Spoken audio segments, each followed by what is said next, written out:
ನಿಮಗೆಲ್ಲ ಗೊತ್ತಿರೋ ಹಾಗೆ ದೇಶದಲ್ಲಿ ಒಂದು ಮಹತ್ತರವಾದಂತಹ ಕೂಗಿತ್ತು, ಹೌಸಿಂಗ್ ಫಾರ್ ಆಲ್.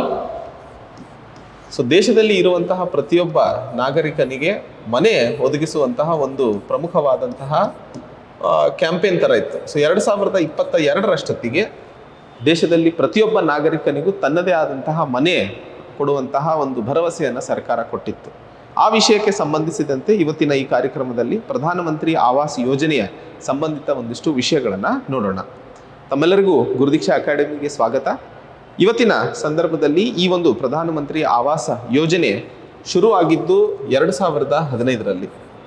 ಸೊ 2015ರಲ್ಲಿ ಶುರುವಾದಂತಹ ಈ ಒಂದು ಕಾರ್ಯಕ್ರಮ ಇದ್ದಂತಹ ಮೂಲ ಉದ್ದೇಶ 2022 ದೇಶದಲ್ಲಿ ಮನೆ ಇಲ್ಲದೇ ಇರುವಂತಹ ಬಡವರಿಗೆ ಹಾಗೂ ಶೋಷಿತರಿಗೆ ಅಥವಾ ಸ್ಲಮ್ಸಲ್ಲಿ ಇರುವಂಥವರಿಗೆ ಈ ಒಂದು ಮನೆಯ ಅವಕಾಶಗಳನ್ನು ಮಾಡಿಕೊಡುವಂಥದ್ದು ಸರ್ಕಾರದ ಮೂಲ ಉದ್ದೇಶವಾಗಿತ್ತು.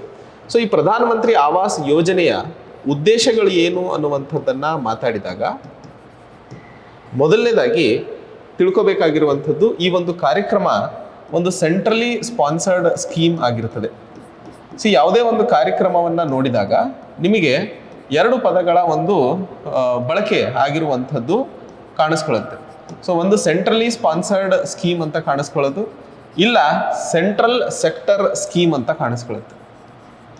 ಏನು ಇವೆರಡರ ನಡುವಿನ ವ್ಯತ್ಯಾಸ ಅಂತ ನೋಡಿದಾಗ, ಯಾವುದೆಲ್ಲ ಸ್ಪಾನ್ಸರ್ಡ್ ಸ್ಕೀಮ್ಸ್ ಇರ್ತಾವಲ್ಲ, ಇಲ್ಲಿ ಕೇಂದ್ರ ಮತ್ತು ರಾಜ್ಯ ಸರ್ಕಾರ ಎರಡೂ ಕೊಡುಗೆ ಹಾಗೂ ಹಣವನ್ನು ಹೂಡಿಕೆ ಮಾಡುತ್ತೆ ಆ ಒಂದು ಸ್ಕೀಮ್ನಲ್ಲಿ. ಸೊ ಒಂದಿಷ್ಟು ಶೇರ್ನ ಡಿವೈಡ್ ಮಾಡ್ಕೊಂಡಿರ್ತಾರೆ, ಫೈನಾನ್ಸ್ನ ಡಿವೈಡ್ ಮಾಡ್ಕೊಂಡು ಕೇಂದ್ರ ಮತ್ತು ರಾಜ್ಯ ಸರ್ಕಾರ ಇಬ್ಬರೂ ಸಹ ಈ ಒಂದು ಸ್ಕೀಮಿಗೆ ಹಣವನ್ನು ಹಾಕಬೇಕಾಗಿರುತ್ತೆ. ಅದೇ ಸೆಂಟ್ರಲ್ ಸೆಕ್ಟರ್ ಸ್ಕೀಮ್ ಅಂತ ಹೇಳಿದಾಗ ಬರೀ ಕೇಂದ್ರ ಸರ್ಕಾರ ಮಾತ್ರ ಆ ಒಂದು ಕಾರ್ಯಕ್ರಮಕ್ಕೆ ಬೇಕಾದಂತಹ ಹಣದ ಒಂದು ರಿಕ್ವೈರ್ಮೆಂಟನ್ನು ಸ್ಯಾಟಿಸ್ಫೈ ಮಾಡುತ್ತೆ. ಸೊ ಯಾವುದೇ ರಾಜ್ಯ ಸರ್ಕಾರದ್ದು ಹೂಡಿಕೆ ಇಲ್ಲಿರಲ್ಲ. ಸೊ ಸೆಂಟ್ರಲ್ ಸೆಕ್ಟರ್ ಸ್ಕೀಮ್ ಮತ್ತು ಸೆಂಟ್ರಲ್ ಸ್ಪಾನ್ಸರ್ಡ್ ಸ್ಕೀಮ್ ಅಂತ ಗೊತ್ತಾದಾಗ ಈ ಪ್ರಧಾನಮಂತ್ರಿ ಆವಾಸ್ ಯೋಜನೆ ಅನ್ನುವಂತಹ ಕಾಂಪೊನೆಂಟ್ ಇಲ್ಲಿ ಅರ್ಬನ್ ಅಂತ ಹಾಕೊಂಡಿದ್ದೀವಿ, ಅರ್ಬನ್ ರೂರಲ್. ಸೊ ಗ್ರಾಮೀಣ ಪ್ರದೇಶಗಳಲ್ಲಿ ಏನಾದರೂ ಮನೆಗಳ ಒಂದು ಅವಕಾಶವನ್ನು ಮಾಡಿಕೊಟ್ಟಂತಹ ಸಂದರ್ಭದಲ್ಲಿ ಪ್ರಧಾನಮಂತ್ರಿ ಆವಾಸ್ ಯೋಜನೆ ರೂರಲ್, ಅರ್ಬನ್ ಕ್ಷೇತ್ರದಲ್ಲಿ ಅಥವಾ ಸಿಟಿಗಳಲ್ಲಿ ಮಾಡಿದಾಗ ಪ್ರಧಾನಮಂತ್ರಿ ಆವಾಸ್ ಯೋಜನೆ ಅರ್ಬನ್ ಅಂತ ಕರಿತೀವಿ. ಸೊ ಈ ಪ್ರಧಾನಮಂತ್ರಿ ಆವಾಸ್ ಯೋಜನೆ ಅನ್ನುವಂಥದ್ದು ಒಂದು ಸೆಂಟ್ರಲ್ ಸ್ಪಾನ್ಸರ್ಡ್ ಸ್ಕೀಮ್ ಆಗಿರುವಂಥದ್ದು. ಸೊ ಕೇಂದ್ರ ಮತ್ತು ರಾಜ್ಯ ಸರ್ಕಾರ ಇಬ್ಬರು ಇಲ್ಲಿ ಕೊಡ್ತಾ ಇದ್ದಾರೆ. ಇದರ ಉದ್ದೇಶಗಳು ಏನು ಅಂತ ಪಟ್ಟಿ ಮಾಡಿದಾಗ ಪ್ರಮುಖವಾಗಿ ದೇಶದಲ್ಲಿ ಇರುವಂತಹ ನಾಗರಿಕರಿಗೆ ಪ್ರತಿಯೊಬ್ಬರಿಗೂ ಮನೆಗಳನ್ನು ಒದಗಿಸುವಂಥದ್ದು ಇದರ ಮೂಲ ಉದ್ದೇಶವಾಗಿರುವಂಥದ್ದು.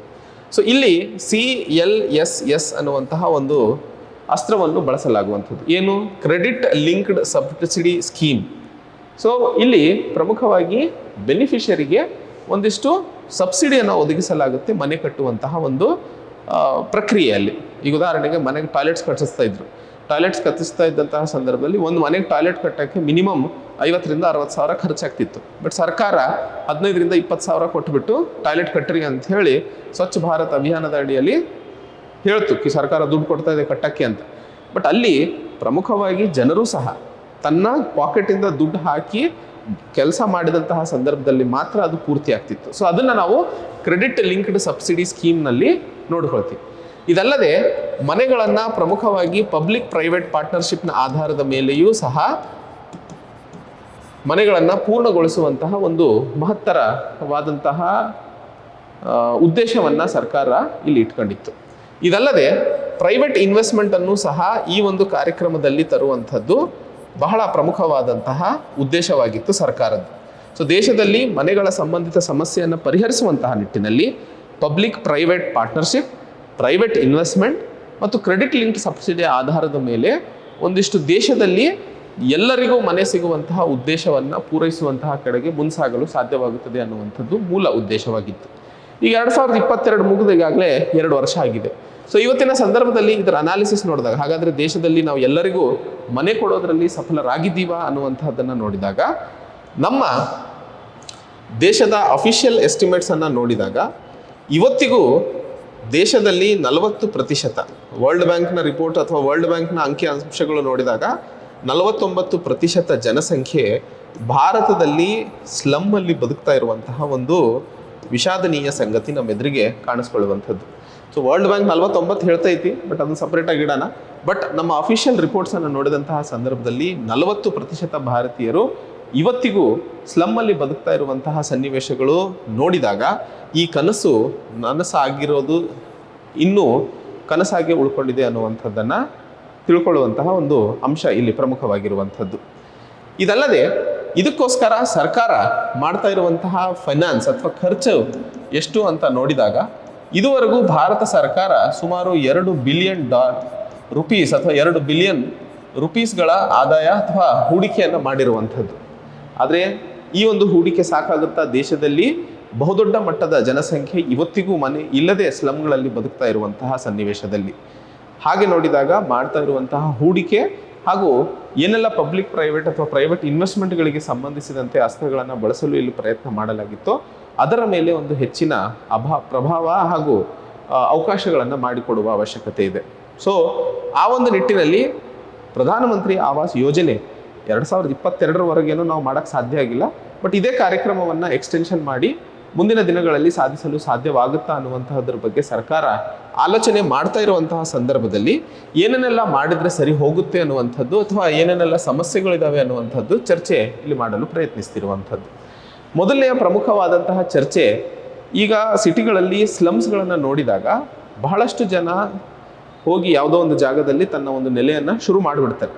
ಆ ಜಾಗ ಸರ್ಕಾರದ್ದಾಗಿರಬಹುದು, ರೈಲ್ವೇಸ್ದಾಗಿರಬಹುದು, ಅಥವಾ ಪೊಲೀಸ್ದಾಗಿರಬಹುದು, ಅಥವಾ ಡಿಫೆನ್ಸ್ದಾಗಿರಬಹುದು. ಸೊ ಈ ಜಾಗಗಳ ಒಂದು ಸಂಬಂಧಿತ ಸರಿಯಾದ ಮಾಹಿತಿ ಇಲ್ಲದೇ ಇರುವಂಥದ್ದು ಒಂದು ಪ್ರಮುಖವಾದಂತಹ ಸಮಸ್ಯೆ. ಎರಡನೇ ಹಂತದಲ್ಲಿ ಈ ಮನೆಗಳನ್ನು ಅಥವಾ ಈ ಜಾಗಗಳಲ್ಲಿ ಸ್ಲಮ್ಸ್ಗಳನ್ನು ತೆಗೆದುಬಿಟ್ಟು ಅಪಾರ್ಟ್ಮೆಂಟ್ಸ್ಗಳನ್ನು ಕಟ್ಟಿ ಮನೆಗಳನ್ನು ಕೊಡೋದಕ್ಕೆ ಇಲ್ಲಿ ಅವಕಾಶ ಮಾಡಿಕೊಡ್ತಾ ಇದೆ. ಹಾಗೆ ಕೊಟ್ಟಂತಹ ಸಂದರ್ಭದಲ್ಲಿ ಒಂದು ಅಪಾರ್ಟ್ಮೆಂಟ್ ಅಂತ ಅಂದಾಗ ಅಲ್ಲಿ ನೀರಿನ ಪೂರೈಕೆ, ಸ್ಯಾನಿಟರಿ ಅವಶ್ಯಕತೆಗಳು, ಮೇಂಟೆನೆನ್ಸ್ ಅವಶ್ಯಕತೆಗಳು ಇವೆಲ್ಲವೂ ತಿಂಗಳಿಗೆ ಬರುವಂತಹ ಒಂದು ಎಕ್ಸ್ಟ್ರಾ ಖರ್ಚು. ಉದಾಹರಣೆಗೆ ನೀವು ಯಾವುದೇ ಅಪಾರ್ಟ್ಮೆಂಟಿಗೆ ಹೋದಾಗ ಅಲ್ಲಿ ರೆಂಟ್ ಪ್ಲಸ್ ಮೇಂಟೆನೆನ್ಸ್ ಅಂತಲೇ ಹೇಳ್ತಾರೆ. ಸೊ ರೆಂಟ್ ಒಂದು 30,000 ಇದ್ದರೆ ಮೇಂಟೆನೆನ್ಸ್ ಒಂದು 5,000 ಇರುತ್ತೆ. ಸೊ ಈಗ ಇಲ್ಲಿ ಒಬ್ಬ ವ್ಯಕ್ತಿ ತಾನು ಮಾಡ್ತಾ ಇರುವಂತಹ ಕೆಲಸಗಳಲ್ಲಿ ಅಥವಾ ಅಪಾರ್ಟ್ಮೆಂಟ್ ಅನ್ನುವಂಥದ್ದು ಸರ್ಕಾರದಿಂದ ತನ್ನ ಬಡತನ ನಿರ್ಮೂಲನೆಗೆ ಸಂಬಂಧಿಸಿದಂತೆ ಕೊಟ್ಟಂತಹ ಉಡುಗೊರೆ. ಇಲ್ಲಿ ಇದಕ್ಕೇನೆ ಒಂದು 2,000 ರೂಪಾಯಿ ಮೇಂಟೆನೆನ್ಸಿಗೆ ಅಂತ ಕೊಡಬೇಕು ಅಂದಾಗ ಜನ ತನ್ನ ಒಂದು ಅಭಿಲಾಷೆಯನ್ನು ಅಥವಾ ಆಸಕ್ತಿಯನ್ನು ಇದರಲ್ಲಿ ತೋರಿಸದೇ ಇರುವಂಥದ್ದು ಬಹಳ ಪ್ರಮುಖವಾಗಿ ಕಾಣಿಸ್ಕೊಳ್ತಿರುವಂಥದ್ದು. ಸೊ ಸರ್ಕಾರ ಇದಕ್ಕೆ ಒಂದು ಸೊಲ್ಯೂಷನನ್ನು ಕಂಡುಹಿಡಿಬೇಕು. ಎರಡನೇ ಹಂತದಲ್ಲಿ ಅದು ಬಿಟ್ಟು ಏನಾದರೂ ನೀವು ಸರ್ಕಾರಿ ಮನೆಗಳನ್ನು ನೋಡಿದಾಗ ಒಂದೇ ಕಲರ್ ಮನೆ, ಅದ್ರ ಮೇಲೆ ಒಂದೇ ಕಲರ್ ಸಿಂಟೆಕ್ಸ್ಗಳನ್ನು ಹಾಕಿರ್ತಾರೆ. ಸೊ ಈ ಮನೆಗಳ ಒಂದು ಪ್ಲ್ಯಾನಿಂಗ್ ಅಥವಾ ಕ್ವಾಲಿಟಿಯಲ್ಲಿ ಬಹಳ ಸಮಸ್ಯೆಗಳಿರುವಂಥದ್ದು ಸಹ ಕಾಣಿಸ್ಕೊಂಡಿದೆ. ಸೊ ಈ ಪ್ಲ್ಯಾನಿಂಗ್ ಮತ್ತು ಕ್ವಾಲಿಟಿಯಲ್ಲಿ ಇರುವಂತಹ ಸಮಸ್ಯೆಗಳು ಬಿಕಾಸ್ ಅಲ್ಟಿಮೇಟ್ಲಿ ಸ್ಟಿಗ್ಮಾ ಅನ್ನುವಂಥದ್ದು ಬಹಳ ದರಿದ್ರದ ಸಮಸ್ಯೆ. ಈಗ ಒಬ್ಬ ವ್ಯಕ್ತಿ ಯಾವುದೇ ಒಂದು ವರ್ಗಕ್ಕೆ, ಧರ್ಮಕ್ಕೆ ಸೇರಿದಾನೆ ಅನ್ನುವಂಥದ್ದು ಏನಾದರೂ ಅವನಲ್ಲಿ ಇರುವಂತಹ ಗುರುತಿನೊಂದಿಗೆ ನಾವು ಅಥವಾ ಗುರುತು ಮಾಡೋಕ್ಕೆ ಶುರು ಮಾಡಿದ್ವಿ ಅಂದ್ಕೊಳ್ಳಿ, ಆವಾಗ ಆಟೋಮೆಟಿಕಲಿ ಆ ಒಬ್ಬ ವ್ಯಕ್ತಿಯನ್ನು ನಾವು ಹೀಯಾಳಿಸ್ತಾ ಇದ್ದೀವಿ ಸಮಾಜದಲ್ಲಿ ಅನ್ನುವಂಥದ್ದು. ಆ ಒಂದು ಸಮಸ್ಯೆ ಈ ಸರ್ಕಾರಿ ಮನೆಗಳಲ್ಲೂ ಕಾಣಿಸ್ಕೊಳ್ಳುತ್ತೆ.